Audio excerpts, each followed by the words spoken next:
Hello friend and welcome back to Betta Days. Today we're going to be talking about my favorite ways to save money as a Betta fish keeper. I made this video a little bit over a year ago, but since then I've learned a lot of other tips that I would like to share. Now, I do want to start by saying there's nothing wrong with spending some money on your fin friend. If you find a nice tank that you know you're going to love for a long time like I recently did, it's okay to spend a little more than you normally would on it.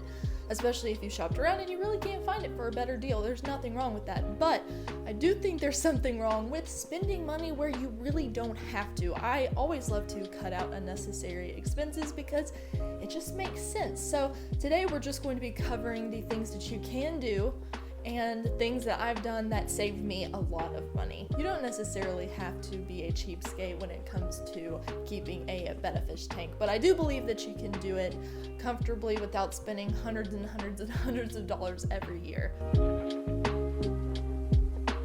So let's go ahead and hop right into my favorite tips. Tip number 1, Facebook Marketplace for anything. I know that for the most part, the things you find on Facebook Marketplace are going to be secondhand, but you would be surprised how many things you can find new on Facebook Marketplace. Now, it does depend on your area. It either may not be available where you are, or it is available and you just don't have a lot of good options locally. Sometimes you will though, so it's always worth a try. There are a few things that I don't like to buy used, and that usually consists of a heater and a filter and sometimes chemicals because they can be out of date, but there are a lot of things that are totally fine to buy secondhand, like tanks, as long as you check and make sure that they don't leak before you fill it up and create the escape.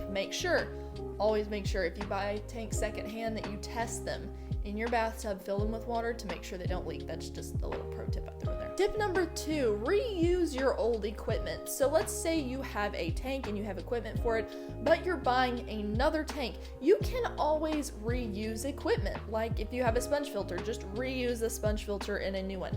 If you have an old reliable heater, keep using it. You don't have to swap it out every year for a new one. I know for a lot of people this just makes sense, and you probably do this anyway, but it only takes that one to realize, hey, I don't need to be switching my heater out every year or so just because I'm afraid it'll break.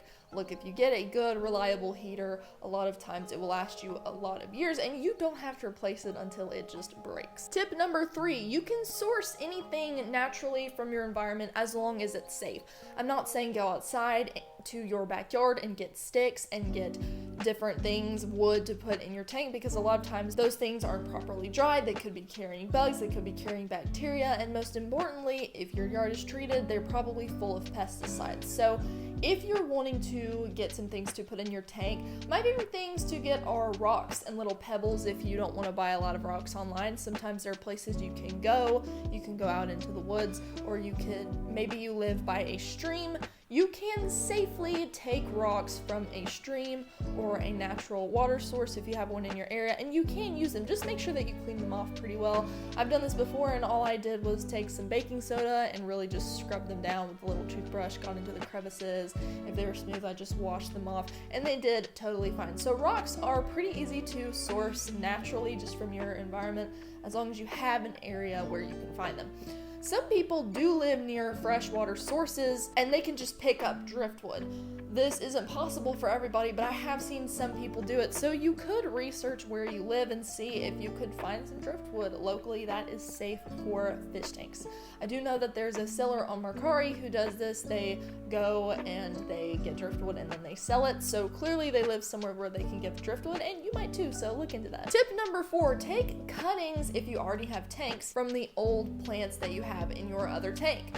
A lot of plants are going to grow really, really fast, so you can easily snip some off and put it in your new tank, and that way you either won't have to buy new plants at all, or you won't have to buy as many as you would. A lot of times you can also find local fish keepers. If you get on a Facebook group, maybe you have a local group, you might be able to connect with some local fish keepers who have freshwater tanks that are willing to give you cuttings off of their plants. So I'm just putting that out there because I have done it before. I've also bought plants, so it just depends on where you you are, but it is possible that you have a local fish keeping group or just a local group that you could create a post asking if there are any local fish keepers in the area that have some spare planes. It's worth a shot. Tip number 5, if you're going to do any shopping, especially online, make sure you do it on holidays or special days where they will be running a sale. Labor Day and Black Friday are some great examples, but throughout the year there are always different days. Just make sure that you stay up to date on what days online sites might have sales. You can also go to their site and opt your email into a form. They usually have those where they will email you when they have sales going. And that's just a great way to stay on top of it and make sure you get things at a really good deal. Side note, I just remembered this. If by some chance you're shopping on Etsy and you find something you want, let's say you find a pack of plants or some driftwood or some rocks that you want to buy from someone, don't buy them right away. This might sound crazy, but if you didn't know this, you can leave something in your cart, and a lot of times within a day or two, Etsy will send you a discount for the things in that cart. It might be a few dollars off, but it's still savings. It could even save you tax on that item. I've done it before. Usually the seller will pre-set up that thing, so in their Etsy store, they'll enter if someone has my item in their cart and they leave it for a few days, then email them with a discount code, which will just automatically be applied to the item in your cart, so you can just check out easily. Make sure that you do that anytime you're buying from Etsy. Tip number 6, this might seem obvious to some of you, but make sure that you condition your own water. If your tap water is safe, and in most areas, it's going to be buy a bottle of conditioner and condition your own water. Bottles of conditioner, if used correctly, will last years. It doesn't take a lot to condition a pot of water. I don't know if you have seen the bottled water that pet stores are now selling for fish, but it is insanely expensive. It's way too much and it's completely unnecessary. Even if your tap water isn't safe for some reason, I do know some people that can go to stores and get big bottles filled up for less, so you could look into that, but for the most part, you should be able to use your tap water. Just buy some water conditioner. You don't always have to buy the most expensive conditioner. I do use Sea Chem Prime, which is on the slightly more expensive side, but you can still buy $7 bottles of conditioner. That will dechlorinate your water. It may not have all of the extra benefits that some of the other ones boast, but it will still get the job done as far as dechlorinating your tap water. Tip number 7, if you add any new fish, snails, anything to your tank that is already established, make sure before you add it, you quarantine it in a separate container. At some point, I do need to make a video on quarantining new additions. I have not done that yet, but make sure that you do it. How is this going to save you money? Well, let's say you have a fish that's carrying a disease or something and you stick it into your tank and boom, the whole tank is now wiped out. So now you have to spend extra money cleaning the tank, buying new fish, buying new supplies. It's a whole thing and it will definitely save you money. And I speak from experience on this one because I did it once. When I was really little, I didn't know what I was doing, and my dad and I went to the pet store. I bought a plecostomus, stuck it right in the tank, and the next day, almost all of the fish in that tank were completely dead. And they were totally fine the day before, so I know who the culprit was. It was our fault, but we didn't know. So make sure that you always quarantine new additions. Tip number 8, join any local fish clubs. Like I said just a little bit earlier in one of the points, if you have any local fish clubs, join them. Maybe you don't know whether or not you have them. Do some searching. See what you come up with. See if you have anything in your area. A lot of times there are, and you can use those platforms to connect with other fish keepers.